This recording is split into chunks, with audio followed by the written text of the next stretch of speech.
స్తుతించటానికి, ఘనపరచటానికి ప్రభువారు మనకు అనుగ్రహించిన ఈ మంచి సమయాన్ని బట్టి మనం ప్రభుని ఎంతగానో స్తుతించవలసిన వారమై ఉంటున్నాం. ఈరోజు ఆరాధన దినమే కాకుండా ఈరోజు మన దేశంలో మనమందరం కూడా జ్ఞాపకం చేసుకొని ఒక పర్వదినం, అదేంటంటే ఇండిపెండెన్స్ డే, స్వాతంత్ర్య దినోత్సవం. ఈరోజు మన దేశంలో మతాలకు కులాలకు అతీతంగా జరుపుకొని ఏదైనా ఒక పర్వదినం, పండుగ దినం ఉంది అని అంటే అది స్వాతంత్ర్యం. మన భారతదేశానికి వచ్చినటువంటి స్వాతంత్ర్య దినోత్సవాన్ని ఆగస్టు 15గా జరుపుకోవటానికి నిజంగా మనము ఆనందించవలసిన వారమై ఉంటున్నాం. ఎందుకంటే మనుషులందరూ దేశాలలో నివాసం చేస్తున్న మనుషులు అందరూ కూడా దేవుని ప్రణాళికలో, దేవుని ఉద్దేశములో సృష్టించబడిన వారిగా దైవ గ్రంథంలో మనం చూస్తూ ఉన్నాం. మన భారతదేశాన్ని గూర్చిన కొన్ని సంగతులు నేను ఈరోజు చెప్పాలి అనుకుంటున్నాను. ఎందుకంటే మన భారతదేశం ఈరోజు ఒక అద్భుతమైనటువంటి పండుగ దినంగా, ఈ స్వాతంత్ర్య దినోత్సవంగా మనము జరుపుకోవటానికి ముందు ఎన్నో మరణాలు, ఎన్నో చెరసాలలు అనుభవించిన మహనీయులు ఉన్నారు, ధీరులు ఉన్నారు, స్వతంత్ర సమర యోధులు ఉన్నారు అనటానికి నిజంగా మనము అతిశయించవలసినటువంటి విషయమే. అయితే అసలు మన భారతదేశం యొక్క ఉనికి అనేది ఎలా వచ్చింది, ఏ రీతిగా వచ్చింది అని మనం తెలుసుకోగలిగితే, ఒక భారతదేశమే కాదు, ప్రపంచ దేశాలన్నీ బైబిల్ గ్రంథము దేవుని ప్రణాళిక ద్వారా చెప్పబడిన విధానంలోనే వచ్చాయి అనటానికి నిజంగా మనము సంతోషించాలి. ఎందుకంటే దేవుడు మొదటి మానవుడైనటువంటి ఆదామును చేసిన తరువాత ఆదామునకు దేవుడు తన ప్రక్కటెముకలో నుంచి ఒక ఎముకను తీసి స్త్రీనిగా చేసి అతనికి భారీగా ఇచ్చి, వారు ఈ భూమి మీద ఫలించాలని, అభివృద్ధి చెందాలని, భూమిని నిండించాలని, విస్తరించాలని దేవుడు ఆశించాడు. ఆశించినట్లుగానే ఆదామును చేశాడు, హవ్వను చేశాడు, వారిద్దరిని భార్యాభర్తలుగా చేశాడు. వారి నుండి అనేక మంది భూమి మీద విస్తరించటం ప్రారంభించారు. అయితే విస్తరించటం ప్రారంభించారు కానీ తనను చేసిన దేవుణ్ణి, తాను ఆరాధించవలసినటువంటి దేవుణ్ణి మరిచిపోయి భూమి మీద చెడుతనాన్ని గొప్పదిగా చేశారు ప్రజలు. అటువంటి పరిస్థితులలో, పాపము పెరిగిపోతున్నటువంటి పరిస్థితులలో దేవుడు ఎన్నో విధాలుగా ఆయన ప్రణాళికలు వేసి ఆయన ఒక ఉన్నతమైనటువంటి స్థితిని ఈ లోకములో కలిగించాడు. కానీ మనుషుడు దేవుని మాటకు అవిధేయుడై దేవుని చిత్తానికి లోబడకుండా బ్రతుకుతూ ఉండగా దేవుడు ఇక ఈ ప్రజలు వద్దు, ఈ ప్రజల వలన నాకు లాభం లేదు, భూమి మీద చెడుతనాన్ని జరిగిస్తున్నారు, వీళ్ళని ఉంచకూడదు అని అనుకున్నాడు. ఆ ఉంచకూడదు అనుకున్న టైంలో ఆయనకి ఒక కుటుంబం కనపడింది, నోవహు కుటుంబం. నీతిమంతుని కుటుంబముగా ఆ కుటుంబమే నిలిచింది. అప్పుడు దేవుడు ఆశించాడు, నోవహు కుటుంబాన్ని తప్ప మిగిలిన వారినందరినీ కూడా జలప్రళయము ద్వారా నాశనం చేయాలి అని అనుకున్నాడు. వారందరినీ కూడా అలాగే నాశనం చేశాడు. ఇక మిగిలింది ఎవరు అనంటే నోవహు కుటుంబం. ఈ నోవహు కుటుంబములో నుండి మళ్ళీ దేవుడు ఈ భూమిని విస్తరింపచేయాలి అని అనుకున్నాడు. ఆదామును అవ్వను వారిద్దరిని ఏకము చేసి ఫలించమని చెప్పిన దేవుడే ఆదికాండం 9వ అధ్యాయములో జలప్రళయములో నుండి విడిపించబడిన తర్వాత నోవహు కుటుంబానికి కూడా అదే విషయాన్ని చెప్పాడు.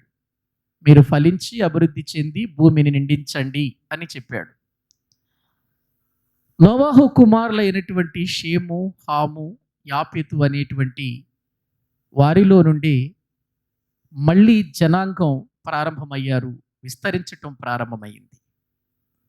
అందులో షేము వంశావళిలో నుండి వచ్చిన ఫెలెగు కాలానికి ప్రజలు విస్తరిస్తూ ఉండగా, ప్రజలు భూమి మీద మరి అనేక ప్రదేశాలకు విస్తరిస్తూ ఉండగా, అప్పుడు ఈ షేము వంశములో నుండి వచ్చిన పెలెగు ఏం చేశాడు అనంటే, ఇలాగైతే చాలా విస్తరణ జరుగుతున్నటువంటి ఈ భూమి మీద మరి ఒకరు ఒక ప్రాంతానికి ఆ ప్రాంతం ఏదో గుర్తించటానికి సరైనటువంటి పరిస్థితులు మరి కలగటం లేదు కాబట్టి భూమిని దేశాలుగా విభజించాలి అని అనుకున్నాడు, విభజించాడు. చూడండి ఆ మాటలు ఆదికాండము 10వ అధ్యాయము.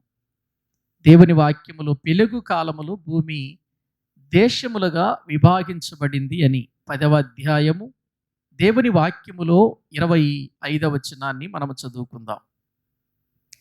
ఆదికాండము 10వ అధ్యాయము 25వ వచనాన్ని మనం చదువుకుందాం. ఏబేరుకు 2 కుమారులు పుట్టిరి, వారిలో ఒకని పేరు పెలెగు. ఏలయనగా అతని దినములలో భూమి దేశములుగా విభాగింపబడెను. ఏవండి, ఎవరి కాలములో భూమి దేశాలుగా విభాగింపబడింది? పెలెగు. పెలెగు ఎవరి వంశములో నుండి వచ్చాడు? షేము. పైన చూస్తే మీకు కనబడతాడు, షేము వంశములో నుండి వచ్చాడు.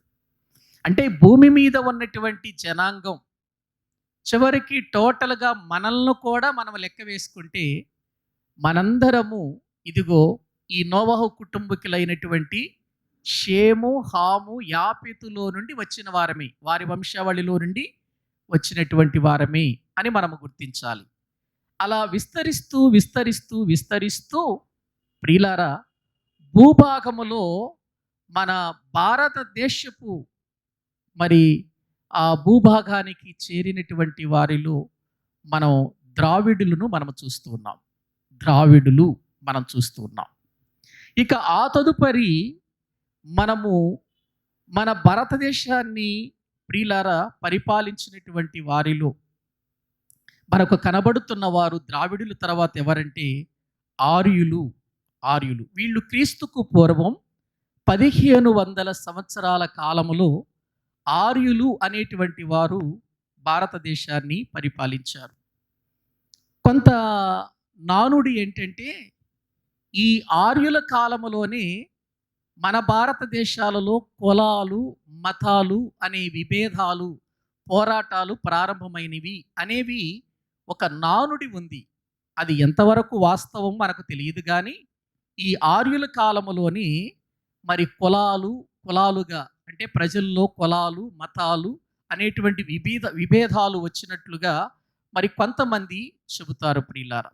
ఇక వీరి తరువాత, ఈ ఆర్యుల తర్వాత మన యొక్క భారతదేశాన్ని పరిపాలించినటువంటి వారు ఎవరంటే మౌర్యులు. మౌర్యులు అనేవారు పరిపాలన చేశారు. ఈ మౌర్యులు అనేటువంటి వారు పాట్నాను రాజధానిగా చేసుకొని ప్రియులారా చంద్రగుప్త మౌళి అని మనకు తెలుసు కదా ప్రియులారా, వీళ్ళు మరి పరిపాలన చేశారు ఈ పాట్నాను రాజధానిగా చేసి. ఈ పాట్నాన్ని ఏమనేవారంటే పాటలీపుత్రం అనేవారు. ఈ పాటలీపుత్రాన్ని రాజధానిగా చేసుకొని చంద్రగుప్త మౌళి పరిపాలించినట్లుగా చరిత్రలో మనం చూస్తుంటున్నాం. ఇక ఈ మౌర్యుల తర్వాత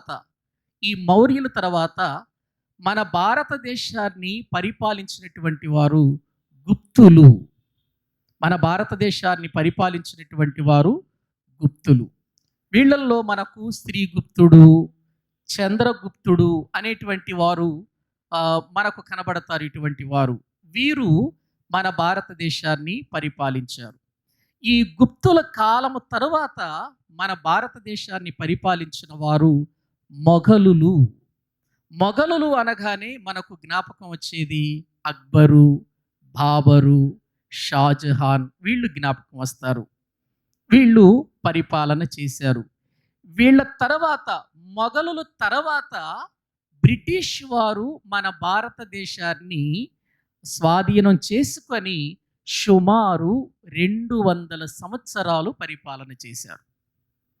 ఏవండి, మొఘలుల తర్వాత మన భారతదేశాన్ని స్వాధీనం చేసుకొని పరిపాలించారు ఎవరు అంటే బ్రిటిష్ వారు. దరిదాపు వీళ్ళు 200 సంవత్సరాలు మన భారతదేశాన్ని స్వాధీనం చేసుకొని భారతదేశపు ప్రజలను బానిసలుగా చేసుకొని దాసులుగా చేసుకొని పరిపాలించారు 200 సంవత్సరాలు.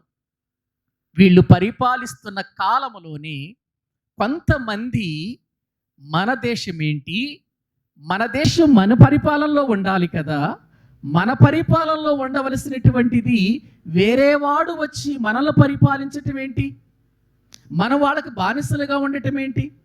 కాబట్టి ఏ విధము చేతనైనా వారి బానిసత్వము నుంచి వారిని పారద్రోలి, బ్రిటిష్ వారిని పారద్రోలి తప్పనిసరిగా మన దేశాన్ని మనమే పరిపాలించుకుందాం అనేటువంటి ఆలోచన భారతీయులలో కొంతమందికి రావటం చాలా విశేషమైనటువంటి విషయం. ఎందుకంటే బ్రిటిష్ వారి యొక్క ఆ పరిపాలన కాలంలో ఎంతోమంది ఈ పోరాటంలో అసువులు బాశారు, ఎంతోమంది చెరసాల పాలయ్యారు, ఎంతోమంది బ్రిటిష్ వాళ్ళు ఉపయోగించినటువంటి ఆయుధాలకు బలైపోయినటువంటి వారు కూడా మనకు తెలుసు. అటువంటి వారిలో మనకు తెలిసినటువంటి చాలామంది ఉన్నారు. ఇప్పుడు వారందరినీ గూర్చి మనము చెప్పుకోవటానికి ఇది సమయం కాదు, కానీ ఇది స్వాతంత్ర దినోత్సవ సందర్భం కాబట్టి మనం కూడా మన దేశమును ప్రేమించాలి. కనుక మనమందరము స్కూల్స్లో ఉన్నప్పుడు ఒక ప్రతిజ్ఞ చేశాం. ఏంటి ఆ ప్రతిజ్ఞ అంటే, భారతదేశము నా మాతృభూమి, భారతీయులందరూ నా సహోదరులు అని అంటూ ఒక ప్రతిజ్ఞ చేసిన వారము. కాబట్టి మన దేశమును గురించి మనము గర్వంగా చెప్పుకోవాలి. మన భారతదేశాన్ని గురించి మనం ప్రార్థన చేయాలి. మన భారతదేశమును మనము ప్రేమించాలి. ఎందుకంటే ఆ దేశంలో మనం ఉన్నాము కాబట్టి. ఈ భారతదేశంలో కొంతమంది చాలామంది ఈ పోరాటంలో పోరాడారు.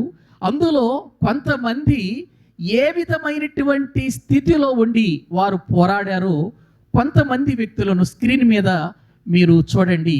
వారిని గూర్చి కొన్ని సంగతులు మనం తెలుసుకోవచ్చు.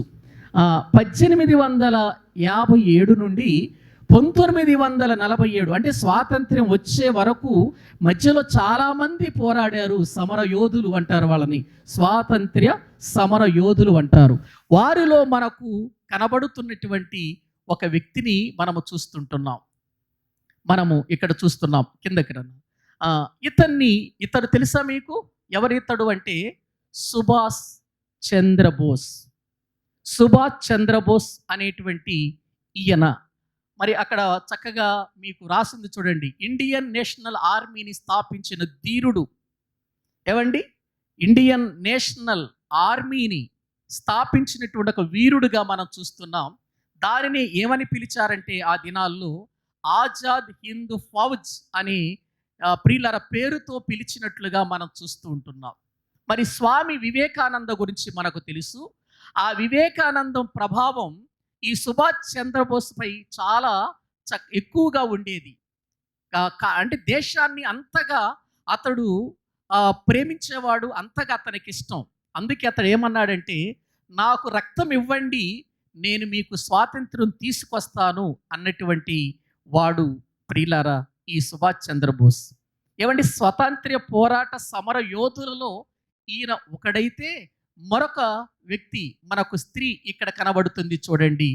ఈమె పేరేంటంటే సావిత్రిబాయి అనేటువంటి మరి ఒక స్త్రీ అండి.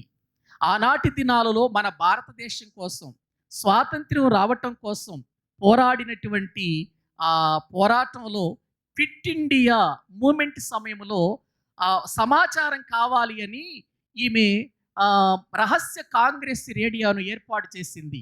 ఆ, ఈమెను అలా చేసింది అని చెప్పేసి ఈమెను బ్రిటిష్ వాళ్ళు ఎరవాడ జైల్లో ఆమెను బంధించి వేసినట్లుగా, అంటే స్వాతంత్ర్య సమర యోధులలో ఈమె కూడా ఒక కీలకమైన పాత్ర వహించినట్లుగా మనం చూస్తున్నాం. ఇంకా తర్వాత మరొక వ్యక్తిని మనము చూస్తున్నాం. ఇతన్ని ఉక్కు మనిషి అంటారు. ఎవరు ఈయనంటే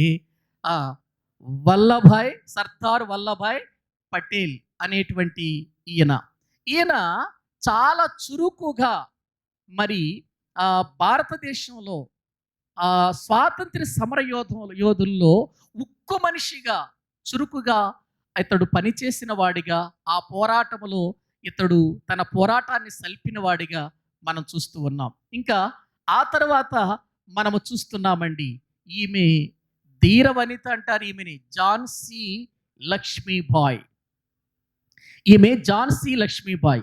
ఈమె నిజంగా ధీర వనిత అనేటువంటి పేరు ఈమెకు ఉంది. నిజంగా అండి, ఈమె స్త్రీయే కానీ బ్రిటిష్ ఆర్మీని గడగడలాడించిందండి. బ్రిటిష్ ఆర్మీని గడగడలాడించిన వీర వనిత అని మనం చూస్తున్నాం. అందుకే ఆ కింద ఉంది 1857లో ఈమె జరిగినటువంటి తొలి భారత స్వాతంత్ర్య సంగ్రామములో పోరాడిన వీరవనిత.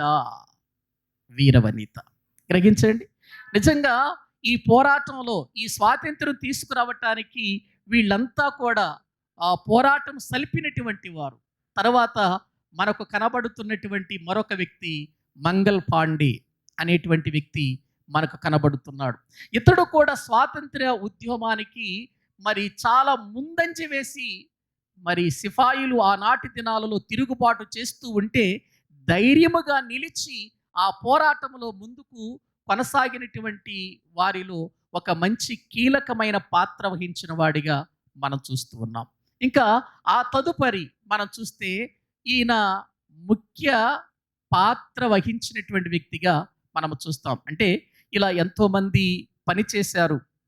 అల్లూరి సీతారామరాజు గారు కానివ్వండి, అలాగే టంగుటూరి ప్రకాశం పంతులు, ఆయనకున్న బిరుదు ఏంటంటే ఆంధ్రకేసరి. వాళ్ళు తుపాకులతో కాల్చటానికి సిద్ధపడుతూ ఉంటే బ్రిటిష్ వాళ్ళు రెండిరా దమ్ముంటే కాల్చండిరా అని నిలిచినటువంటి వాడు ఆంధ్రకేసరి గారు. ఇటువంటి వాళ్ళు మనకు ఎంతో మంది కనబడతారు. అయితే ఇటువంటి పోరాటము జరుగుతున్నటువంటి సమయాలలో ఎంతోమంది స్వతంత్ర సమరయోధులు మరి మన దేశాన్ని ఆ బ్రిటిష్ వారి యొక్క దాసత్వము నుంచి విడిపించుకొని మన పరిపాలన మనమే చేసుకుందాం అని ఒక మంచి ఆలోచన కలిగి ఈ పోరాటం సలుపుతున్నటువంటి సమయంలో ఇంగ్లాండ్ దేశంలో ప్రియులారా న్యాయవాదిగా చదవటానికి వెళ్ళినటువంటి గాంధీ మహాత్ముడు తన చదువును పూర్తి చేసుకొని అతడు ఇండియాకు తిరిగి రావటం జరిగింది. ఇండియాకు తిరిగి వచ్చేసరికి మన భారతదేశం యొక్క పరిస్థితులన్నిటినీ కూడా గమనించి అతడు అనేక పుస్తకాల వలన ప్రభావితమై అనేక మత గ్రంథాలు కూడా చదివినటువంటి వాడిగా మనం అతని యొక్క జీవిత చరిత్రలో చూడొచ్చు. అందులో అతడు చదివినటువంటి గ్రంథాలలో బైబిల్ గ్రంథములో ఉన్న మాటలు చాలా ఆకట్టుకున్నాయి ఆయన్ని. బైబిల్ గ్రంథాన్ని కూడా చదివాడు గాంధీ మహాత్ముడు. ఆ మాటలు చాలా ఆకట్టుకున్నాయి. ఇక భారతదేశానికి ఆయన ఇంగ్లాండ్ నుండి వచ్చిన తదుపరి ఆయన ఈ పోరాటంలో ఒక ముందడుగు వేసినట్లుగా చరిత్రలో మనము చూస్తాం. ముందడుగు వేశాడు. ఇంకా లాభం లేదు, ఎలాగైనా మా దేశాన్ని మేమే పరిపాలించుకోవాలి అనేటువంటి ఒక గొప్ప ఉద్యమాన్ని స్థాపించాడు. ఆ ఉద్యమమే ఏంటంటే అహింస ద్వారా మనం ఎలాగైనా మన దేశాన్ని కాపాడుకుంటాం. ఇది కొంతమందికి నచ్చలేదు ఆ టైంలో. కొంతమందికి నచ్చలేదు. అహింసతో మనం ఎలా తీసుకొస్తాం? హింస హింస అనేది జరగాలి, పోరాటం జరగాలి, యుద్ధాలు జరగాలి, ఎంతమంది చావాలి అని అనుకుంటున్నారు కొంతమంది. కానీ వద్దు, అటువంటి పరిస్థితులు వద్దు. మనం అహింస అంటే హింసించకుండానే మనము మన భారతదేశాన్ని చాలా జాగ్రత్తగా కాపాడుకుందాం. ఎక్కడ నేర్చుకున్నాడు ఇది అని అంటే బైబిల్ గ్రంథాన్ని బట్టి నేర్చుకున్నాడు. యేసుక్రీస్తును చూచాడు, యేసుక్రీస్తు జీవిత చరిత్రను చదివాడు. యేసుక్రీస్తు జీవితంలో ప్రియులారా, యేసుక్రీస్తు వారు ప్రేమ చూపించి ఎక్కడ హింస జరగకుండా తన రాజ్యాన్ని ఏ విధంగా నిలబెట్టుకున్నాడో అదే రీతిగా స్వాతంత్ర్యం తీసుకురావాలని ఆశించాడు. అందుకని అహింస, ఉప్పు సత్యాగ్రహం అనేటువంటి కొన్ని నినాదాలతో ఇతడు ముందుకు వెళ్ళినట్లుగా మనము చరిత్రలో చూడవచ్చు. ఇతన్ని జాతి పిత అని కూడా అంటాం. భారతీయ దేశానికి జాతి పిత ఎవరు అంటే మనకు జ్ఞాపకం వచ్చేది ఎవరు? గాంధీ మహాత్ముడు మనకు జ్ఞాపకం వస్తాడు. ఇతన్ని బైబిల్ గ్రంథంలో చాలా మాటలు ఆకర్షించినాయి. అతని ఆకర్షించినటువంటి మాటలలో అతనికి బాగా ఇష్టమైన మాట ఏంటంటే యేసు ప్రభు వారు చెప్పిన మాట, ఒక చెంప మీద ఎవడైనా నిన్ను కొడితే మరొక చెంప తిప్పు అని చెప్పాడే. ఆ మాట బాగా అతన్ని ఆకర్షించింది. ప్రియులారా, ఆ విధంగా ఆ బైబిల్ గ్రంథములో మరి అనేక విషయాలు అతన్ని ఆకర్షించినాయి. అన్ని గ్రంథాలు చదివాడు, చాలా గ్రంథాలలో ఉన్నటువంటి విషయాలు అతడు తీసుకున్నాడు. ప్రతి గ్రంథంలో అహింస అనేటువంటిది ఎక్కడుందో ఆ మాటలు తీసుకున్నాడు. అహింస ద్వారానే మనం ఎలాగైనా ఇదిగో మన ఉద్యమములో ఈ యొక్క స్వాతంత్ర్యాన్ని మనం తెచ్చుకోవచ్చు అనుకున్నాడు. ఆ విధముగా అతనితో కూడా కలిసి చాలామంది ఆ పోరాటంలో సల్పి ఆ పోరాటాన్ని కొనసాగిస్తూ జైళ్ళు పాలవుతూ అనేక దెబ్బలు తింటూ అనేక రకాలైనటువంటి ఆ బ్రిటిష్ వారి యొక్క సైన్యానికి బలైపోతూ ముందుకు కొనసాగుతూ ఎట్టకేలకు 1947 సంవత్సరం ఆగస్టు 14వ తేదీ అర్ధరాత్రి బ్రిటిష్ వారు మీ దేశాన్ని మీరే ఏలుకోండి, మేము వెళ్ళిపోతున్నామని వారంతటికి వారు తిరిగి వెళ్ళిపోయారు. అందుకే ఆగస్టు 15వ తేదీన మనందరం ఏం జరుపుకుంటున్నాం? స్వాతంత్ర్య దినోత్సవం జరుపుకుంటున్నాం. అంటే ఒక స్వాతంత్ర్యం ఒక దేశానికి రావటానికి ఎంతమంది ప్రాణాలు పోయాయో, ఎంతమంది చెరసాల పాలయ్యారో, ఎంతమంది మరి బలి కావలసి వచ్చిందో మనందరం దీని ద్వారా తెలుసుకుంటున్నాం. ఒక దేశం కొరకు పోరాడినటువంటి పోరాటకులు వీళ్ళు. ఏవండి, ఒక దేశం మరొక దేశానికి బానిసత్వంతో బ్రతుకుతూ ఉండగా ఆ బానిసత్వము నుండి విడిపించాలి అని ఎంత ఆరాటం, ఎంత పోరాటం, ఎంతగా వారు విజయాలను సంపాదించి చివరికి ఆ స్వాతంత్ర్యాన్ని తెచ్చుకున్నారో ప్రియులారా, తెచ్చి ఈరోజు మనం ఆనందించటానికి సంతోషించటానికి కారకులయ్యారు. నిజంగా వారిని బట్టి మనం మరి ఎంతగానో గొప్పగా చెప్పుకోవలసినటువంటి అవసరత ఉంది. అయితే ఇక్కడ నేను మరొక విషయాన్ని చెబుతున్నాను. ఆదాము మొదలుకొని నేటి వరకు కూడా, అంటే క్రీస్తు యేసు వారు వచ్చేంత వరకు కూడా ప్రపంచంలో ఉన్న ప్రతి మనిషిని దాసునిగా చేసి ఏలుబడి చేస్తున్నది ఒకటి ఉంది. అదేంటంటే పాపము అనే ప్రియులారా దాసత్వములో ప్రజలు పడిపోయారు. అందుకే యోహాను సువార్త 8వ అధ్యాయం 34వ వచనాన్ని చదవండి. దేవుని వాక్యములో మనము చూడగలిగితే యోహాను సువార్త 8వ అధ్యాయము 34వ వచనాన్ని చదువుకుందాం. అందుకు యేసు, పాపము చేయు ప్రతి వాడును పాపమునకు దాసుడు. చూసారా? ఏమండి, మనిషి పాపమునకు ఏమైపోయాడు చెప్పండి? దాసుడు అయిపోయాడు. అంటే ఇప్పుడు పాపమునకు మనుషుడు దాసుడయ్యాడు అని అంటే పాపము మనిషిని ఏం చేస్తుంది? ఏలుతుంది, పరిపాలిస్తుంది. పాపమనే దాస్యము క్రింద మనిషి ఉండిపోయాడు. రోమీలకు రాసిన పత్రిక 6వ అధ్యాయం చూడండి, కొన్ని మాటలు నేను మీకు చూపిస్తాను. 6వ అధ్యాయం 17వ వచనాన్ని మనము చదువుకుందాం. 10 మీరు పాపమునకు దాసులై ఉంటిరి. చాలండి. మీరు పాపమునకు ఏమైపోయారు? దాసులైపోయారు అని వ్రాయబడింది. అదే రోమీలకు రాసినటువంటి పత్రికలో మనము చదువుకున్నటువంటి ఆ 6వ అధ్యాయములోనే మరొక మాట ఉంది చూడండి. 12వ వచనం 6వ అధ్యాయం 12వ వచనం. కాబట్టి శరీర దురాశలకు లోబడినట్లుగా చావునకు లోనైన మీ శరీరమందు పాపమును ఏలనీయకండి అని ఉంది చూడండి. ఎవరిని ఏలనీయొద్దు అంటున్నాడు? అంటే పాపము ఏం చేస్తుంది? మనిషిని ఏలుబడి చేస్తుంది. పాపం అనే దాస్యము క్రింద మనిషి ఉండిపోయాడు. పాపము మనిషిని ఏలుబడి చేస్తుంది. చేయటం లేదండి? గమనించండి. ఈ పాపమునకు మనిషి ఎంత దాసుడైపోయాడంటే, పాపము చేయు ప్రతి వాడు పాపమునకు ఏమైపోయాడు? దాసుడైపోయాడు. దాసుడు అనే మాట కంటే మనం మరొక మాట కూడా వాడుకోవచ్చు, బానిసైపోయాడు. ఏమైపోయాడండి? బానిసైపోయాడు. మనిషి దేవుడు ఈ భూమి మీద స్వతంత్రుడిగా ఉండాలని దేవుడు మానవుణ్ణి ఈ భూమి మీద సృష్టిస్తే మనిషి ఇదిగో దేనికి దాసుడైపోయాడు అనంటే పాపమునకు దాసుడైపోయాడు. అందుకే పాపము చేయు ప్రతివాడు పాపమునకు దాసుడు. ఈ పాపములోనికి వెళ్ళిన మనిషి బయటకు రావటానికి మానవుడు ఎన్నో ప్రయత్నాలు చేశాడు కానీ పాపము నుండి విడుదల ఎక్కడ ఎవరికి దొరకలేదు. గమనించండి. ఎందుకంటే దాసుడైపోయాడు. ఈ పాపం ఎంత గట్టి ఏలుబడి చేసిందో చెప్పనా నేను? ఏవండి, నేను ఒక విషయాన్ని చెబుతాను. ఇంత జ్ఞానం కలిగిన మనిషి, ఇంత ఉన్నతమైన చదువులు చదివిన మనిషి, ఇదొక ప్రపంచాన్ని మరి ఎంతో జ్ఞానంతో నడిపిస్తున్నటువంటి విధానంలో ఉన్నటువంటి మనిషి ఒక్క 2 రూపాయల గుట్కాకు లోనైపోయాడు. ఒక 200 రూపాయల మందుకు లోనైపోయాడు. ఒక కొద్దిసేపు సుఖాన్ని ఇచ్చేటువంటి వ్యభిచారానికి లోనైపోయాడు.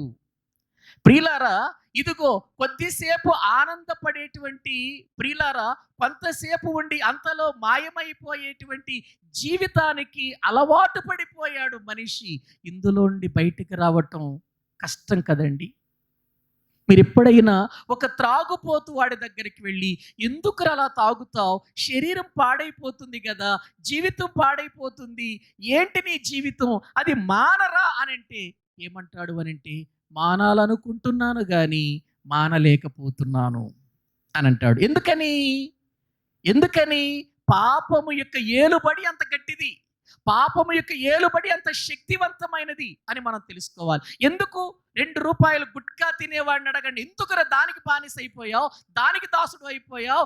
5-6 అడుగుల అజానుభావుడివి, అందంగా ఉన్నావు, చక్కగా ఉన్నావు, చదువుకున్నావు, తెలివి కలిగినటువంటి వాడివి, ఎందుకురా దానికి బానిస అయిపోయి మానేసేయమనంటే మానలేను. ఒక వ్యక్తి జీవితంలో ఇప్పుడు లేడు, చనిపోయాడు. ఆ వ్యక్తితో నేను చెప్పాను, ఎందుకయ్యా ఈ గుట్కాలు తిని, దీనివల్ల నీ ఆరోగ్యం పాడవుతుంది కదా, దీనివల్ల చనిపోతావు, కుటుంబం ఏమైపోతుంది, యవన కాలంలో ఉన్నావు, పాడైపోతావు అని అంటే ఆ యవనస్తుడు ఏమన్నాడు తెలుసా? చచ్చిపోతాను కానీ ఇది మాత్రం మానను అన్నాడు. చివరికి క్యాన్సర్ వచ్చింది, చనిపోయాడు. ప్రియులారా, గ్రహించండి. ఎందుకు నేను ఈ విషయాన్ని చెబుతున్నానంటే, అంటే పాపము ఎంత భయంకరంగా మనిషిని ఏలుబడి చేస్తుంది చెప్పండి. ఒక్క 2 రూపాయలు, ఒక్క 5 రూపాయలు ప్యాకెట్కి ఏమైపోయాడు? బానిస, దాసుడు అయిపోయాడు. ప్రియులారా, గమనించండి. పాపము అనే దాస్యపు క్రిందకు వెళ్ళిపోయిన మరి ఈ మనిషికి విడుదల ఎలా దొరుకుతుంది? విడుదల ఏవండి, ఈ పాపము ఒకరిని ఏలితే, ఇద్దరిని ఏలితే పర్వాలేదు, ఈ పాపము అందరినీ ఏలుతుంది. మనందరికీ తెలుసు కదా, రోమీలకు రాసిన పత్రిక 3వ అధ్యాయం 23వ వచనం ఏం చెబుతుంది? ఒక్కసారి చదవండి. మనందరికీ తెలిసిన మాటే అయినా మనం ఆ మాట చదువుకోవాలి. ఏ భేదమును లేదు, అందరును ఏమండి, అందరును పాపము చేశారా కొందరా? అందరూ. ఇండియన్సేనా, అమెరికన్స్ వాళ్ళు కూడా పాపం చేశారా? ఏవండి, అమెరికా వాళ్ళేనా, రష్యా వాళ్ళేనా? రష్యా వాళ్ళు కూడా చేశారా? రష్యా వాళ్ళేనా, చైనా వాళ్ళ? ఏవండి, ప్రపంచములో ఉన్న ప్రతి మనుషుడు పాపము చేసి పాపానికి ఏమైపోయాడు చెప్పండి? దాసుడైపోయాడు. ఈ పాపాన్ని పోగొట్టుకోవటానికి ఎన్ని ప్రయత్నాలు మనుషుడు చేస్తున్నాడు కానీ ఈ పాపము నుండి మనిషికి ఏం దొరకటం లేదు? విడుదల దొరకటం లేదు. అప్పుడు పరలోకమందున్నటువంటి తండ్రి తన కుమారుడైన యేసుక్రీస్తును పిలిచి, నాయనా, నువ్వు లోకానికి వెళ్ళాలి. వెళతాను నాన్న. అయితే ఎలా వెళ్ళాలి అని అంటే, పాప శరీరాకారముతో వెళ్ళాడే మనిషి, ఆ పాప శరీరాకారముతోనే నువ్వు కూడా వెళ్ళాలి. నువ్వేదో సపరేట్గా, నువ్వేదో ఒక ఏమీ చెయ్యనటువంటి వాడిగా కాదు. భూమి మీదకు ఇంతవరకు ఆదాము శరీరమును దాల్చుకొని ఏ రీతిగా ప్రజలు భూమి మీదకి వెళ్ళారో అటువంటి శరీరంతోనే వెళ్ళాలి. ఆ శరీరముతో వెళ్ళి ఆదాము మొదలుకొని చాలా మంది దానికి బానిసలైపోయారు కదా. ఇప్పుడు నువ్వు వెళ్ళి అక్కడ వాళ్ళ ఎదుట బ్రతికి ఆ పాపమునకు ఏమాత్రం తావివ్వకుండా దాన్ని జయించి నువ్వు రావాలి అని అన్నాడు. కష్టమైన పని అది. ఏవండి, యేసుక్రీస్తు వారు ఆ ఆకారంతోనే వచ్చాడు. చూడండి ఒకసారి, ఆ శరీరాకారంతోనే వచ్చాడు. రోమీయులకు రాసిన పత్రిక దేవుని వాక్యములో మనము చూడగలిగితే 8వ అధ్యాయము ప్రియులారా 3వ వచనము నుండి చదువుకుంటే అక్కడ వ్రాయబడిన మాట చూడండి. రోమీయులకు రాసిన పత్రిక 8వ అధ్యాయము 3వ వచనం. శరీరమును అనుసరింపక ఆత్మను అనుసరించి నడుచుకోను మన యందు ధర్మశాస్త్ర సంబంధమైన నీతి విధి నెరవేర్చబడవలెనని పాప పరిహారము నిమిత్తము దేవుడు తన సొంత కుమారుని ఎలా పంపాడట? ఏ ఆకారంతో పంపాడు? పాప శరీరాకారముతో పంపి. అంటే పాపాన్ని చేయటానికి వీలైన శరీరము అంటే మనలాంటి శరీరమే. అందుకే అక్కడ ఆ పదం వాడవలసి వచ్చింది. మనం అర్థం చేసుకోవాలంటే ఇప్పుడు యేసుక్రీస్తు వారు కూడా మనలాంటి శరీరం, పాపము చేయగలిగినటువంటి శరీరము దాల్చుకొని ఈ భూమి మీదకి వచ్చాడు. పాప శరీరాకారముతో వచ్చాడు. గమనించండి. ఇప్పుడు యేసుక్రీస్తు వారు పాప శరీరాకారముతో వచ్చాడు. కన్యమేరి గర్భములో, ఆ కన్యమేరి గర్భములో, తల్లి గర్భములో మనం ఎలా వచ్చామో అలాగే శరీరములు దాల్చుకొని ఆయన కూడా వచ్చాడు. ఇప్పుడు యేసుక్రీస్తు ప్రభు ధరించినటువంటి శరీరము పాపము చేసే అవకాశము కలిగిన శరీరమేనా? అవునండి, పాపము చేయటానికి అనుకూలమైన శరీరమే అది యేసు ప్రభు శరీరం. మనలాగా ఆలోచనలో, తలంపులలో, క్రియలలో, ఉద్దేశాలలో పడిపోయే అవకాశం కలిగిన శరీరమే అది. కానీ 33.5 సంవత్సరాలు ఈ భూమి మీద బ్రతికాడు కానీ ఎక్కడ కూడా శరీరమును పాపమునకు అప్పగించకుండా, పాపమని ఆ దాస్యములోనికి వెళ్ళకుండా పవిత్రుడుగా బ్రతికాడు. అలాగే పంపాడు పరలోకమందున్న తండ్రి. పంపినటువంటి రీతిలోనే ఆయన వచ్చాడు. ఆయన వచ్చి భూమి మీద 33.5 సంవత్సరాలు బ్రతికి పాపానికి ఆయనకి యుద్ధం జరిగింది. పాపం వచ్చి ఆయన ముందు నిలబడుతుంది. ఆయన జయిస్తూనే వచ్చాడు. అది అసూయ కావచ్చు, ద్వేషం కావచ్చు, కార్పణ్యం కావచ్చు, లేకపోతే వ్యభిచారం కావచ్చు, మరొకటి కావచ్చు. పాపము అనేటువంటిది మన మధ్య ఏ రీతిగా ఉందో యేసుక్రీస్తు మధ్య కూడా అలాగే నిలబడింది. కానీ ఆయన ఏం చేశాడో చూడండి. హెబ్రీయులకు రాసిన పత్రిక దేవుని వాక్య భాగములో ప్రియులారా, నిజంగా దేవుడు ఎంత ఉన్నతమైన మాటలు మనం తెలుసుకోవటానికి వ్రాయించాడో ఒక్కసారి చూద్దాం. 4వ అధ్యాయము 4వ అధ్యాయము 15వ వచనాన్ని చదవండి.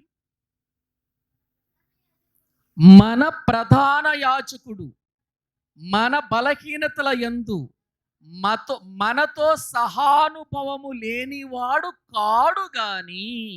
మన ప్రధాన యాజకుడు ఎవరు? మన ప్రధాన యాజకుడు 14వ వచనం చదవండి. 14వ వచనం, ఆకాశ మండలము గుండా వెళ్ళిన దేవుని కుమారుడైన యేసు అను గొప్ప ప్రధాన యాజకుడు మనకున్నాడు.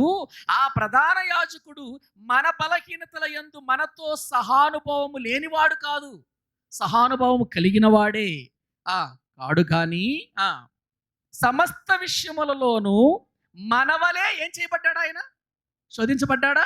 మనలాగా శోధించబడ్డాడా? శోధించబడ్డాడు. ఇది చాలా మందికి అర్థం కాలేదండి. యేసు ప్రభువారేదే వచ్చాడు, భూమి మీద జీవించాడు, వెళ్ళిపోయాడు అన్నారు కానీ ఆయన ప్రతి క్షణము కూడా మనలాగా ఏం చేయబడ్డాడు? ఆయన శోధించబడ్డాడు. మన శరీరములో మనం ఎలా శోధించబడి ఆ శోధనకు లోనయ్యామో ప్రభు కూడా శోధించబడ్డాడు కానీ శరీరానికి లోనవలేదు, ఆ శోధనలో పడిపోలేదు. చూడండి అక్కడ, శోధించబడినను ఆయన పాపము లేనివాడుగా ఉండెను. మనలాగా శోధించబడినను పాపము లేనివాడిగా ఉన్నాడు ఆయన. నిజమండి. ఎలా బ్రతికాడో ఈ పాపలోకములో ఒక్కసారి మీరు ఆలోచించండి. ఈ పాపమున్న లోకములో, పాపులున్న ఈ లోకములో పాపము లేనివాడిగా బ్రతకటం ఎంత కష్టం అండి. క్షణక్షణం ఉదయాన లేచి రాత్రి పడుకునేంత వరకు కూడా తన ముందు కనబడేది ఏముంది? మనుషులు జరిగిస్తున్న కార్యాలే కదండి కనబడుతుంది. పాపము కనబడుతుంది, నేరస్తులు కనబడుతున్నారు, అవినీతి పరులు కనబడుతున్నారు తన ముందు, అధికార లోపాలు కలిగిన వారు కనబడుతున్నారు తన ముందు, పరిసయ్యులు, శాస్త్రులు, జ్ఞానులు అని చెప్పుకునేవారు కనబడుతున్నారు కానీ వారు చెప్పేది ఒకటి, చేసేది ఒకటి అయిపోయింది. తన కళ్ళ ముందు లేచిన దగ్గర నుండి అన్ని దోషాలే కనబడుతున్నాయి. మనలాగా శోధించబడ్డాడు కానీ పాపము లేనివాడిగా బ్రతికాడు. చూద్దాం, ఈ ప్రధాన యాజకుడిలో ఏమైనా తప్పులు ఉండవా, ఈ ప్రధాన యాజకునిలో ఏ లోపాలు ఉండవా అని వినకలేదండి శాస్త్రులు, పరిసయ్యులు, జ్ఞానులు. యేసు ప్రభువు వెంట ఎందుకు వెళ్ళారు వాళ్ళు? ఆయనలో ఏమైనా పొరపాటులు ఉంటాయేమో, తప్పు మాట్లాడతాడేమో, ఆయన్ని ఎలాగైనా నిలబెట్టాలి అని అనుకున్నారు. వాళ్ళ వల్ల అయిందా? ప్రభు అన్నాడు ఒక దినాన్న వారి స్థితిని చూచి, ఆయనలో ఉన్న పొరపాటులు, ఆయనలో ఉన్న దోషాలు, ఆయన ఏమైనా దోషాలు, పొరపాట్లు ఏమైనా కనబడతాయేమోనని వెతకటానికి వస్తే ఆయన ఏమన్నాడంటే, నాలో పాపం ఉన్నదని మీలో ఎవడు రుజువు చేయగలడో రండి నా ముందుకన్నాడు. ఎవడు చేయగలడు?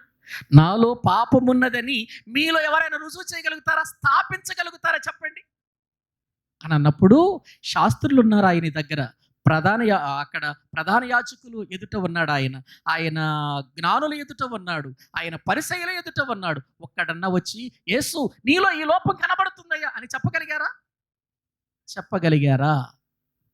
లేదు. ఆనాడే వాళ్ళు చెప్పలేకపోయారు లైవ్లో. ఈనాడు యేసుక్రీస్తు మీద ఎన్ని నిందలు వేస్తే ఏంటి, ఎన్ని విధాలుగా మాట్లాడితే ఏంటి, ప్రియులారా వాళ్ళల్లో వాళ్ళే చూపించగలిగారు, ఎదురుగా ఉండగలిగిన వారే చూపించలేకపోయారు. చూపించగలగటం వారి వల్ల కాలేదు, అది అసాధ్యమైంది. ఎందుకంటే ఆయన ఏ లోపము లేని వాడిగా పెరిగాడు. మనలాంటి శరీరమే ప్రతి పాపమును జయిస్తూ ఆయన మన పాపముల కొరకై మరణించటానికి ఆయన ఇష్టపడ్డాడు. మన పాపములను తీసివేయుట కొరకు ఆయన మరణించాలి. మన భారతదేశం ప్రియులర స్వాతంత్ర్యం రావటానికి ఎంతోమంది చనిపోయారు. ఏవండి, మన పాపము నుండి తీసివేయటానికి ఎంతోమంది చనిపోవటం కాదు, ఒక పరిశుద్ధుడు చచ్చిపోవాలి. ఎవరున్నారు భూమి మీద? పరిశుద్ధులు ఉన్నారా? లేరు కదండి. ఒక పరిశుద్ధుడు ఇప్పుడు పరలోకము నుండి వచ్చినటువంటి వాడు ఇప్పుడు పాపము లేనివాడిగా బ్రతికి చూపిస్తున్నాడు. ఒక రోజు కాదు, 2 రోజులు కాదు, 1 సంవత్సరం కాదు, 2 సంవత్సరాలు కాదు, 33.5 సంవత్సరాలు సుమారు. ఎక్కడ పాపము ఆయనలో కనబడలేదు. ఎందుకంటే పగలంతా స్వార్థ చేసుకుంటూ తండ్రి చిత్తాన్ని నెరవేరుస్తున్నాడు. రాత్రికి వెళ్ళి ఆయన ప్రార్థనలు గడుపుతున్నాడు. ఇంకేం చేస్తాడు ఆయన? ఇంకేం అవకాశం ఉంటుంది చెప్పండి? ప్రియులారా, ఆ రీతిగా ప్రభువైన యేసుక్రీస్తు వారు ఏ పాపము లేనివాడిగా బ్రతికాడు కానీ ఆయన మరణించే విషయం దగ్గరికి వచ్చేసరికి మన పాపములు తన మీద వేసుకున్నాడు గనుక, మన దోషాలు ఆయన మీద వేసుకున్నాడు గనుక, మన అతిక్రమములు తన మీద వేసుకున్నాడు గనుక, మన యొక్క ప్రియులారా క్రియలన్నిటినీ తన మీద వేసుకొని ఇప్పుడు మనల్ని ఆ పాపం అనే దాస్యములో నుండి విడిపించాలి అని అంటే ఇప్పుడు పరిశుద్ధుడు మన కొరకు బలైపోవాలి. అందుకే ఆయన ప్రియులారా మరణానికి ఎక్కడ కూడా లొంగక, పాపానికి ఎక్కడ కూడా లొంగక, పాపానికి వచ్చే జీతము మరణము అని తెలిసి పాపము చెయ్యకుండా, ఆ మరణములోనికి వెళ్ళకుండా, ఆ నరకమనే మరణంలోనికి వెళ్ళకుండా తన జీవితాన్ని ఎంత క్షణక్షణం కాపాడుకున్నాడో ఒకసారి మీరు గమనించండి. ఈ పాపలోకంలో పాప శరీరాకారముతో ఉండి ఎక్కడ కూడా మాటలో కానీ, క్రియల్లో కానీ, తలంపులలో కానీ, ఉద్దేశాల్లో ఎక్కడ కూడా ఆయనలో లోపము కనిపించలేదు. చనిపోయాడు. సమాధి చేసేవాళ్ళు ఎవరున్నారు? ఎవరు లేరు. సమాధి తవ్వేవాళ్ళు ఎవరున్నారు? ఎవరు లేరు. అప్పుడు ఒక ధనవంతుడు, నీతిమంతుడు, కొంచెం పలుకుబడి ఉన్నటువంటి వ్యక్తి యోసేపు, అరిమతయి యోసేపు, కొంచెం పలుకుబడి ఉంది కాబట్టి ఆయన పిలాతు దగ్గరికి వెళ్ళి, అయ్యా యేసు ప్రభుని సిలువ వేయమన్నారు, సిలువ వేసేశారు కదా మీరు, ఆయన చనిపోయాడు, ఇప్పుడు మరి ఆయన పాతి పెట్టుకోవటానికి ఆయన శవం ఇస్తారా నాకు అని అడిగితే, ఆ శవం ఎందుకు, మాకు తీసుకెళ్ళిపో అన్నారు. ఆ శవాన్ని తీసుకొని వెళ్ళి తన కొరకు తొలిపించుకొనినటువంటి ఆ రాతి సమాధిలో ఆయన్ని పెట్టారు. అంటే ఇప్పుడు యేసు ప్రభు సమాధి కూడా యేసు ప్రభుది కాదు. ఏమండి, భూమి మీద ఏ దరిద్రుడు చచ్చిపోయినా కూడా అతనికంటే ఏముంటుంది? ఒక సమాధి ఉంటుంది కదండి, ఎక్కడో చోట పాతి పెడతారు కదండి, ఎక్కడొక చోట. ఇప్పుడు సమాధి ఎవరిది? యేసు ప్రభుని పెట్టిన సమాధి అరిమత యోసేపుది. మీకు ఒక విషయం చెప్పాలి ఇక్కడ, యూదులలో చాలామంది బ్రతికి ఉండగానే వాళ్ళు సమాధులు కట్టుకుంటారు. వాళ్ళ ఆలోచన ప్రకారం నా సమాధి ఇలా ఉండాలి, నా సమాధి ఈ రీతిగా ఉండాలని తాము చనిపోకముందే, నేను చనిపోయిన తర్వాత ఇదిగో ఇక్కడ మరి ఉంచాలి అని వాళ్ళు చనిపోకముందే వాళ్ళు సమాధులను ఏర్పాటు చేసుకుంటారు. ఒకవేళ మనం చనిపోకముందు కనుక మనకేమైనా సమాధి కట్టారనుకో, ఏమంటారు? ఎరా నేను ముందే పోవాలని నీ కోరిక, నీ ఆలోచన, అంటే ముందే పంపించాలని సమాధి కట్టేసావా అని అంటారు. అసలు కడతారండి? వాళ్ళ ఉద్దేశం అది. ఎప్పటికైనా చనిపోతాం, తప్పనిసరిగా మనం ఇదిగో ఈ సమాధిలో నన్ను పెట్టాలి అని వాళ్ళు ముందుగానే సమాధులను ఏర్పాటు చేసుకుంటారు. అలాగే అరిమత యోసేపు ధనవంతుడు కాబట్టి అతడు తన కొరకు రాతి కొండలో ఒక సమాధిని తొలిపించుకున్నాడు. ఆ సమాధిలో యేసుక్రీస్తును పెట్టారు. ఇప్పుడు సమాధి కూడా యేసు ప్రభుది కాదు. ప్రియులారా, ఆ సమాధిలో పెట్టిన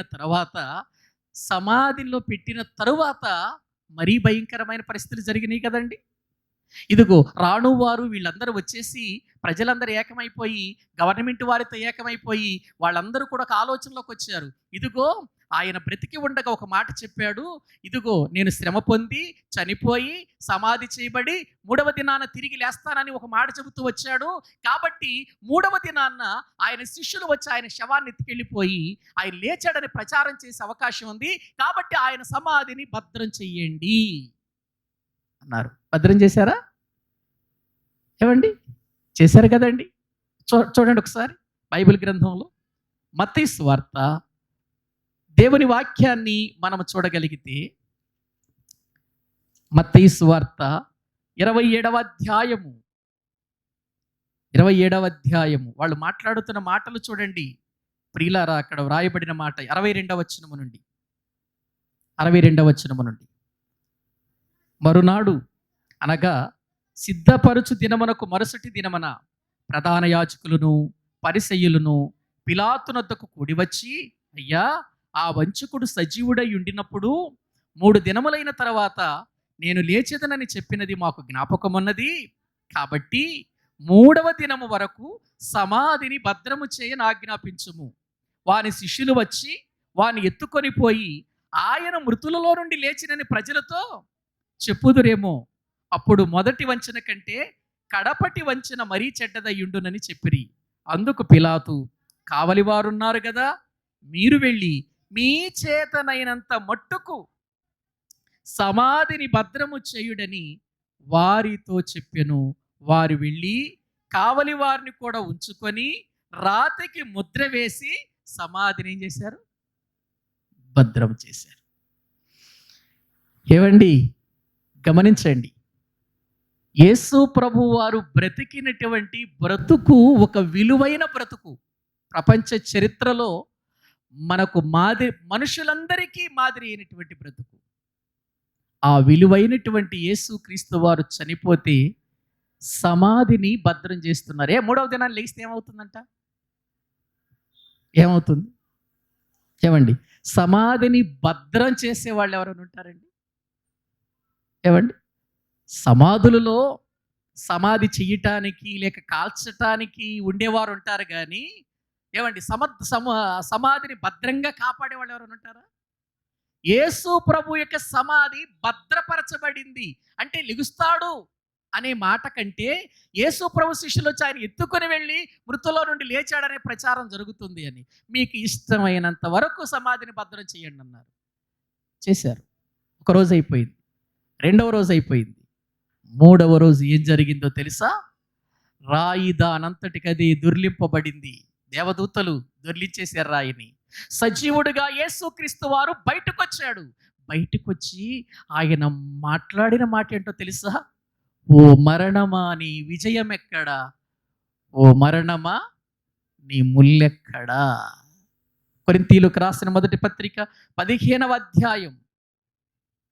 కొరింథీయులకు రాసిన మొదటి పత్రిక 15వ అధ్యాయము 15వ అధ్యాయం 55వ వచనం చదవండి. ఓ మరణమా, నీ విజయం ఎక్కడా? ఓ మరణమా, నీ ముల్లు ఎక్కడ? ఎవరితో మాట్లాడుతున్నాడు? ఎవరితో? మరణంతో మీరు ఎప్పుడైనా మాట్లాడారా? మరణంతో మీరు ఎప్పుడైనా మాట్లాడారా అంత ధైర్యంగా? అసలు మరణం వస్తుంది, డాక్టర్లు ఇంకేం లేదమ్మా, ఇంకో వారంలో చచ్చిపోతావు అన్నావు అనుకో, ఇంక మామూలుగా ఉండదు కదా వ్యవహారం. ఏమండి, ఇప్పుడు మరణముతో ప్రభు మాట్లాడుతున్నాడు. మరణమా, నీ విజయం ఎక్కడ? రాజుల్ని తీసుకెళ్ళిపోయావు నువ్వు, అధికారులు తీసుకెళ్ళిపోయావు, ప్రజలను తీసుకెళ్ళిపోయావు. ఆ నిత్య నాశనంలో వారందరూ కాలిపోతున్నారు. నేను కూడా అటువంటి వాడిని అనుకున్నావా? నేను ప్రణాళికతో వచ్చాను. నేను ఒక స్వాతంత్ర్యాన్ని తీసుకురావటానికి వచ్చాను. పాపం అనే దాస్యము క్రింద మనుషులు నలిగిపోతున్నారే, నలిగిపోతున్న ఈ మనుషులకు స్వాతంత్ర్యము తీసుకురావటానికి వచ్చాను నేను. ఓ మరణమా, నీ విజయం ఎక్కడా? ఓ మరణమా, నీ ముల్లెక్కడా? అందరిలాంటి వాడిని అనుకున్నావా? నేను అందరిలాగా పాపము చేసి అందరిలాగా పాపానికి దాసుడినైపోయి అందరిలాగా పాపం అనే దాస్యపు కాడి క్రిందకి వెళ్ళిపోతాను అనుకుంటున్నావా? వెళ్ళను నేను. ఎక్కడ నీ విజయం? నన్ను ఓడిస్తావా నువ్వు మరణమా? నీ విజయం ఎక్కడా? నీ ముల్లెక్కడా అని ప్రశ్నించిన వాడు మరణంతో ప్రపంచ చరిత్రలో ఒక్కడే, ఆయని పరలోకము నుండి దిగి వచ్చిన ప్రభువైన యేసుక్రీస్తు వారు. ప్రియులారా, గమనిస్తున్నారా? ఎందుకు నేను ఈ విషయాలన్నీ చెబుతున్నాను అనంటే, భారతదేశాన్ని బ్రిటిష్ వారి బానిసత్వము నుంచి విడిపించటానికి ఎంతోమంది మరణించవలసి వచ్చింది, ఎంతోమంది ప్రాణాలు ప్రియులార పణంగా పెట్టవలసి వచ్చింది. భారతదేశానికి స్వాతంత్ర్యం వచ్చింది. కానీ ఇప్పుడు మానవుడు పాపం అనే దాస్యము క్రిందకి వెళ్ళటానికి మనుషుడు చనిపోతే రాదు స్వాతంత్ర్యం. ఎవరు చనిపోవాలి? పరలోకములో ఉన్న దేవుని కుమారుడే చనిపోవాలి. అందుకే పరిశుద్ధుడుగా ఈ లోకానికి వచ్చి పరిశుద్ధత కలిగి ఇదిగో పాపముని ఇలా జయించండి అని మనకు మాదిరి చూపించాడు. 33.5 సంవత్సరాలు ఇదిగో నేను ఎలా బ్రతికానో మీరు అలా బ్రతకండి, నేను ఎలా జీవించానో అలా జీవించండి, నేను ఏ రీతిగా నడుచుకున్నానో మీరు అలా నడుచుకుంటే పాపాన్ని మీరు జయిస్తారు, ఇదిగో నిత్య నాశనము నుండి మీరు తప్పించబడతారు అని ప్రభు మన ఎదుట రుజువు చేయటానికి మనకు మాదిరి ఉంచి వెళ్ళాడు. ఆయన మాదిరి ఉంచి వెళ్ళాడు. ఇప్పుడు యేసుక్రీస్తు యొక్క శిలువ మరణ పునరుత్థానాలతో పాపము అనే దాస్యం క్రింద ఉన్న మనుషునికి ఏం దొరికింది? స్వాతంత్ర్యం. ఏం దొరికింది? యేసుక్రీస్తు శిలువ మరణము మానవునికి ఏమిచ్చింది? స్వాతంత్ర్యం ఇచ్చింది. ఇచ్చిందా? ఇచ్చింది. ప్రియులారా, ఒక విషయాన్ని మనం గుర్తు చేసుకోవాలి. ఇప్పుడు మనం ఒకనాడు పాపమని దాస్యము క్రింద ఉన్నవారమే, కానీ క్రీస్తు రక్తము చేత కడగబడి ఆయన దగ్గరకు వచ్చి రక్షించబడ్డాం. ఆ దాస్యము నుండి విడిపించబడ్డాం. మనం విడిపించబడిన వారం. మనం ఆ పాపమని దాస్యము క్రింద విడిపించబడిన వారు. మళ్ళీ ఆ దాస్యం కావాలని కోరుకుంటారు ఎవరన్నా? ఇప్పుడు బ్రిటిష్ వాళ్ళు ప్రియులారా మన దేశాన్ని పరిపాలించారు. ఇప్పుడు మన వాళ్ళు చాలా పోరాడి వారిని పారద్రోలారు. ఎవరైనా మళ్ళీ బ్రిటిష్ వాళ్ళు మా దేశాన్ని పరిపాలించాలని మళ్ళీ కోరుకుంటారా? కోరుకోరు కదా. మరి ఇప్పుడు పాపమనే దాస్యము క్రింద నుండి వచ్చిన మనం మళ్ళీ ఆ దాస్యము క్రిందకి వెళ్ళటం న్యాయమా? నేననట్లేదు, అది వాక్యం చెబుతుంది. చూడండి, గలతీయులకు రాసిన పత్రిక 5వ అధ్యాయం 1వ వచనం. గలతీయులకు రాసినటువంటి పత్రిక 5వ అధ్యాయం 1వ వచనం చదువుకుందాం. ఈ స్వాతంత్ర్యము అనుగ్రహించి క్రీస్తు మనలను ఎలా చేశాడు? ఇప్పుడు వచ్చిందా మనకు స్వతంత్రత? స్వాతంత్ర్యం వచ్చిందా మనకు? రక్షణ పొందిన వారందరికీ ఏమొచ్చింది? స్వాతంత్ర్యం వచ్చింది. స్వాతంత్ర్యం వచ్చిందండి. స్వాతంత్ర్యము చేసి ఉన్నాడు కాబట్టి మీరు స్థిరముగా నిలిచి మరల దాస్యమును కాడి క్రింద ఏం చేయొద్దన్నాడు? మళ్ళీ చిక్కుకోకండి.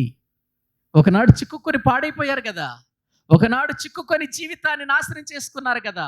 కాబట్టి యేసుక్రీస్తు వారు వచ్చి మనకు స్వాతంత్ర్యం ఇచ్చాడు కదా. ఇచ్చిన తర్వాత మళ్ళీ ఆ కాడి క్రిందకి వెళ్ళకండి, ఆ దాస్యం అనే కాడి క్రిందకు అని చెబుతున్నాడు. మరి ఎలా బ్రతకాలయ్యా? ఎలా బ్రతకాలంటే మీకు ఒక చట్టం ఇచ్చా నేను. మీకు ఒక చట్టం ఇచ్చా. ఏమండి? భారతదేశం మనకు స్వాతంత్ర్యం వచ్చిన తర్వాత మన దేశానికి ఒక చట్టం ఏర్పాటు చేశారా లేదా? భారతదేశానికి చట్టం ఉందా? ఉంది కదండి, ఏర్పాటు చేశారు కదండి.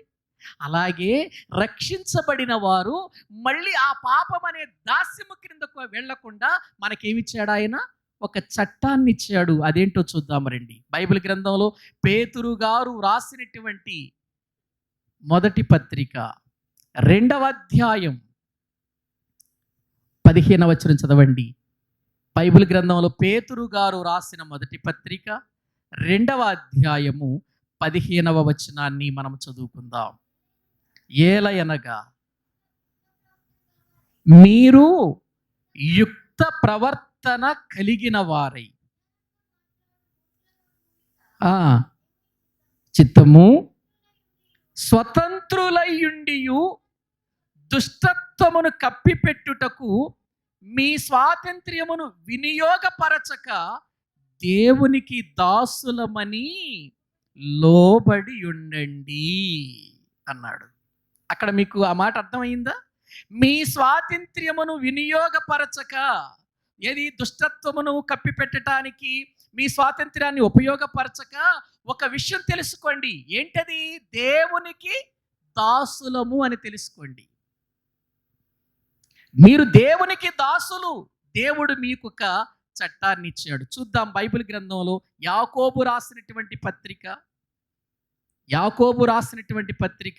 1వ అధ్యాయము 25వ వచనాన్ని మనం చదువుకుందాం.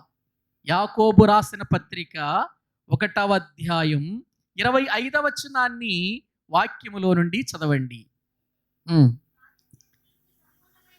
స్వాతంత్ర్యమునిచ్చు సంపూర్ణమైన ఏముంది?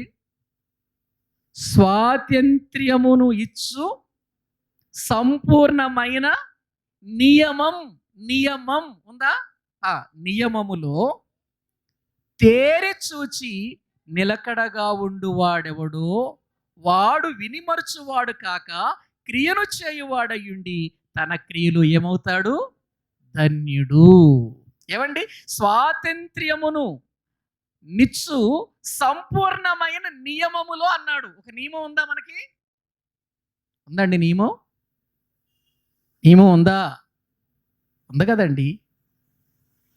బైబిల్ గ్రంథంలో ఈ నియమం గురించి చెప్పుకుంటే మళ్ళీ ఇంకో పెద్ద ప్రసంగం అయిపోద్ది. పాప నియమము, ఆత్మ నియమం రెండు ఉన్నాయి.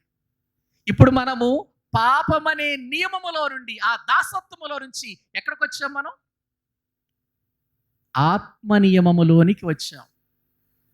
ఆత్మ నియమములోనికి మనము వచ్చామండి. అదే 12వ వచనం చదవండి. యాకోబు పత్రిక 2వ అధ్యాయము 12వ వచనం.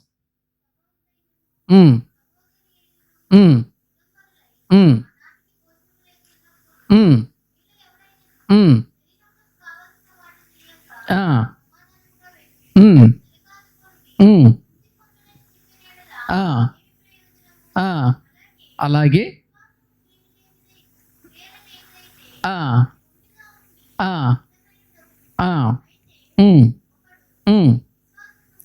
రెండవ అధ్యాయం 12వ వచనమేనా? స్వాతంత్ర్యము ఇచ్చు నియమము చొప్పున తీర్పు పొందబో వారికి తగినట్టుగా మాట్లాడుడి, అలాగుననే ప్రవర్తించుడి. స్వాతంత్ర్యము ఇచ్చు నియమము అన్నాడు. మనకు ఒక నియమం ఇచ్చాడు. స్వాతంత్ర్యం ఇచ్చినటువంటి వాడు స్వాతంత్ర్యం ఇచ్చి వెళ్ళిపోలా. మనకేమిచ్చాడు? నియమం ఇచ్చాడు. ఏంటి ఆ నియమం? క్రొత్త నిబంధన. మనకొక నిబంధన, ఒక నియమం ఇచ్చి వెళ్ళాడు. ఈ క్రొత్త నిబంధన ప్రకారం మీరు బ్రతకండి, ఇలా జీవించండి. మీరు ఇలా జీవిస్తే మళ్ళీ ఆ పాపం అనే దాస్యము క్రిందకు వెళ్ళరు. అలాగే మన భారతదేశము ఆ బ్రిటిష్ వారి నుండి విడుదల పొందిన తర్వాత, స్వాతంత్ర్యం వచ్చిన తర్వాత బాబాసాహెబ్ అంబేద్కర్ గారు మనకి ఏమిచ్చాడు? భారతదేశానికి నియమాలు, రాజ్యాంగం, చట్టం ఇచ్చాడు. ఇదిగో మన చట్టం ఇది, మన చట్ట ప్రకారం ఇలా బ్రతకాలి అని ఇచ్చాడు. అలాగే పరలోకపు తండ్రి కూడా తన కుమారుడైన యేసుక్రీస్తుని ఈ లోకానికి పంపించి మన కొరకు బలి చేసినటువంటి ఆ ప్రభువు మనకు పాపం అనే దాస్యము నుండి విడిపించి ఊరుకోలేదు. కానీ మనకేమిచ్చెళ్ళాడు? ఒక చట్టం, ఒక నియమం, ఒక నిబంధన ఇచ్చెళ్ళాడు. అది క్రొత్త నిబంధన. కాబట్టి ఇప్పుడు మనం దానిని ఆత్మ నియమము అని కూడా అంటాం. ఇప్పుడు మనం ఆ నియమములో ఉన్నాం. ప్రియులారా, గమనించండి. పాపము అనే దాస్యం ప్రపంచాన్ని పరిపాలిస్తూ ఉండగా ఆ దాస్యము క్రింద దేవుడు ఉండకుండా మనల్ని విడిపించి ఈ రోజున మనల్ని స్వతంత్రులుగా చేశాడు. తన వాక్యం ఇచ్చి వెళ్ళాడు. ఇప్పుడు మనం ఎలా ప్రవర్తించాలి అని అంటే, వాక్య ప్రకారము ప్రవర్తించాలి. ఈ చట్ట ప్రకారం మనము జీవించాలి. ఈ చట్టాన్ని విడిచిపెడితే, ఈ చట్టానికి వ్యతిరేకంగా జీవిస్తే దానిని ఏమన్నాడంటే ఆజ్ఞాతిక్రమమే పాపము అన్నాడు. అంటే దేవుడిచ్చినటువంటి ఈ మాటలను ధిక్కరించి, ఈ మాటకు లోబడకుండా, ఈ మాటలకు నీ జీవితాన్ని అప్పగించకుండా బ్రతకటమే పాపం. మళ్ళీ ఆ దాస్యం అనే కాడి క్రిందకు వెళ్ళొద్దు అని అంటాడు. ఇలా మనం చెప్పుకుంటూ వెళ్ళిపోతే ఎన్నో సంగతులు ఉన్నాయి ప్రియులారా.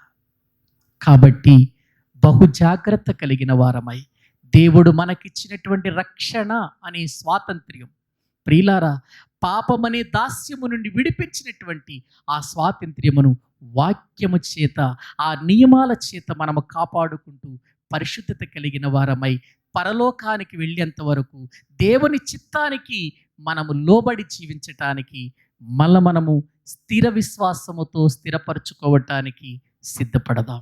తలల వంచండి. ప్రభు ఈ మాటలు దీవించునుగాక. అందరూ కూడా తలల వంచండి. ప్రభు సన్నిధిలో మనం ప్రార్థన చేసుకుందాం. ప్రియ దేవుని పిల్లలారా, ఇది నాన్న నిజంగా ప్రభు మన జీవితానికి, మన బ్రతుకుకు ఎటువంటి గొప్ప విడుదలనిచ్చాడో ఆలోచించండి. ఎంత గొప్ప విమోచన దయచేశాడో, ఎటువంటి స్వాతంత్ర్యాన్ని ఇచ్చాడో గుర్తించండి. నీ కొరకు ప్రాణం పెట్టినవాడు ఈ భూమి మీద మనిషి కాదు, పరలోకము నుండి వచ్చినటువంటి దేవుని కుమారుడు. పరిశుద్ధుడు, పాపము లేనివాడు, పవిత్రుడు, నిర్దోషి, నిష్కల్మషుడు, పాపులలో చేరనివాడు నీ కొరకు ఈ భూమి మీద పాపమును జయించటానికి పాప శరీరాకారముతో పుట్టినా పాపము అంటకుండా బ్రతికాడు. మనకు మాదిరి ఉంచి వెళ్ళాడు. ఒక నియమం ఇచ్చి వెళ్ళాడు. మళ్ళీ పాపములోనికి వెళ్ళిపోతావా? మళ్ళీ నీవు ఆ యొక్క ప్రభుత్వంలోనికి వెళ్ళిపోతావా? అయ్యో, నాశనం కాచుకొని ఉంది, నిత్య నరకం కాచుకొని ఉంది. ఒక్కసారి మనలను మనము దేవునికి అప్పగించుకొని ఆయన సన్నిధానములు ప్రియులారా ఒక మంచి తీర్మానము కలిగి, అయ్యా ఎక్కడ నేను బానిసనైపోయాను, ఎక్కడ నేను నా జీవితాన్ని పాపానికి అప్పగించాను, మాట ద్వారాన, క్రియల ద్వారాన, తలంపుల ద్వారాన నన్ను క్షమించండి. మరోసారి క్రీస్తు రక్తముతో కడిగి నాకిచ్చిన స్వాతంత్ర్యమును మళ్ళీ ఆ దాస్యం అనే కాడి క్రిందకు వెళ్లకుండా స్థిరమైన నివాసం కలిగిన వ్యక్తిగా మీలో ఉండటానికి సహాయం చేయమని మళ్ళా మనము దేవునికి అప్పగించుకొని ప్రార్థన చేసుకుందాం. పరిశుద్ధుడు అయిన మా ప్రియ పరలోకపు తండ్రి, మీ ఘనమైన నామానికి వందనాలు చెల్లిస్తూ ఉన్నాం. మా ఎడల నీకున్న ప్రేమ ఎంత గొప్పది నాయన. మీరే మమ్మలను ప్రేమించకపోతే ఈ పాపమనే దాస్యము నుండి మాకు స్వాతంత్ర్యం ఎలా దొరికేది నాయన. మీ ప్రేమకై స్తోత్రాలు, మా ఎడల మీరు చేసిన కార్యాలకై స్తోత్రాలు. ఈ రీతిగా మీ సన్నిధిలో మమ్ములను మీ వాక్యము చేత బలపరుస్తూ నడిపిస్తున్నందుకై వందనాలు తండ్రి. మరలా ఆ పాపమని దాస్యపు కాడి క్రిందకు మేము వెళ్లకుండా నీ సన్నిధిలో స్వతంత్రులుగా మీరిచ్చినటువంటి వాక్యానుసారముగా జీవిస్తూ మీ మాటకు లోబడి మా బ్రతుకులను కొనసాగించుకున్నట్లు మీరు తగిన సహాయం చేయమని ప్రార్థిస్తున్నాం. బలపరచండి, సంఘమును నానాటికి అభివృద్ధి చేయండి, నూతన ఆత్మలను తీసుకురండి నాయన. ఇక్కడ కూడిన ప్రతి బిడ్డను బట్టి మీకు వందనాలు. బలహీనులైన వారిని బలపరచండి.